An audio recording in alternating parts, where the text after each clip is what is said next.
ఈ కల్తీ లడ్డు వ్యవహారంపై ఈ రాష్ట్రంలో జరిగే సంఘటనలన్నిటి మీద మన కావలి ఎమ్మెల్యే ప్రీతం నాయకులు కృష్ణారెడ్డి గారి సూచనలతో ఈరోజు విలేకరుల సమావేశం పెట్టడం జరిగింది.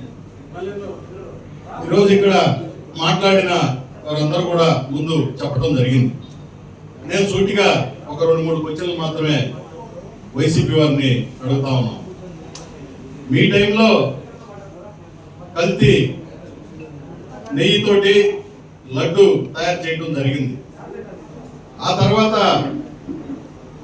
మొత్తం కూడా ఆ ప్రభుత్వ కాలంలో అదే నెయ్యితోటి కంటిన్యూ చేస్తూ అప్పుడు ఎన్నో విమర్శలు వచ్చినాయి. భక్తులు కూడా లడ్డు బాగలేదు, వాసన నెయ్యి వాసన రావడం లేదు, ఇది పొడి పొడిగా ఊడిపోతుంది అని చెప్పి పత్రికా ముఖంగా సోషల్ మీడియాలో ఆ రోజు అందరూ కూడా కోకొల్లలు అందరూ కూడా బయటికి తెలియజేయడం జరిగింది.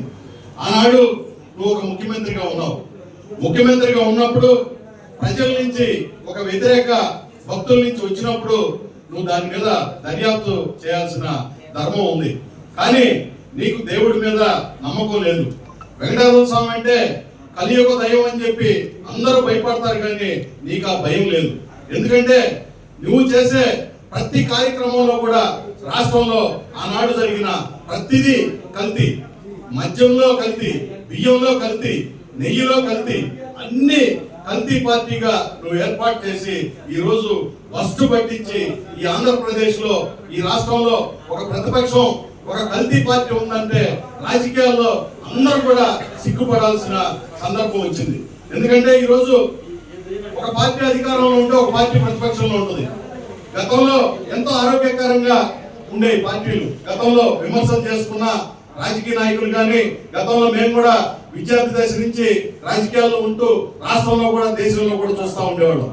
కానీ ఈ రాష్ట్రంలో జరిగే సంఘటనలు చూస్తే అసలు ఘోరంగా, అసలు ఈ పార్టీ అంటేనే చీకొట్టే విధంగా, గతంలో ఎప్పుడూ లేని విధంగా అట్లా అధికార పార్టీలు అదే విధంగా ఉన్నారు, ప్రతిపక్షంలో మీ పాత్ర అదే విధంగా ఉంది. ఈనాడు మీకు సిగ్గు చెరవ ఉంటే, ఎందుకంటే మనకి గతంలో ఏదైనా ఫేక్ వ్యవహారాలు చేస్తే వాళ్ళని ఒక సంఘ విద్రోహులుగా సంఘానికి దూరంగా ఉంచేవాళ్ళం. ఎందుకంటే ఆ దొంగతనాలు చేసిన, ఫేక్లు చేసిన, చీటింగ్లు చేసిన, కన్నింగ్లు చేసిన, ఈరోజు అన్ని వ్యవహారాలు మీ దగ్గర ఉన్నాయి. మీకు ఒక ప్రతిపక్ష పార్టీగా చెప్పుకునే అర్హత మీకు లేదు.